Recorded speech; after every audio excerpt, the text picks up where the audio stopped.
Evening বন্ধুরা, আজকে সন্ধ্যাবেলায় দেখুন কি আনা হয়েছে। এই যে মোমো কিনে এনেছি আমাদের 40 টাকা। দেখুন কতগুলো দিচ্ছে, কতগুলো 40 টাকা করে প্লেট কিনেছি। দেখো গুন তো কতগুলো। 1 2 3 4 5 6 7 8 9 10 10টা 40 টাকা, মানে 5টা করে 40 টাকা 5টা করে। আর সৌমের প্রিয় খাদ্য সন্ধ্যাবেলা টিফিনটা খুব ভালো জমে যাবে মনে হচ্ছে। বাড়ির সবাই খাবো, 2 প্লেট এনেছি। যাই হোক, ওর মা বলছে খাবে না, কেন বলছে বুঝতে পারছেন। 3 প্লেট আনা হয়নি, তাই প্লেটে পোষায়।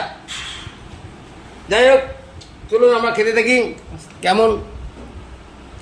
সেও বলছে যে আস্তে আস্তে, লজ্জা পাচ্ছে, পাশের বাড়ি কেউ যদি শুনে নেয় ভিডিওটা করা, ওই যে আস্তে আস্তে বলছে, দেখুন আস্তে আস্তে। আর দেখুন চেটে মুটে খাচ্ছে।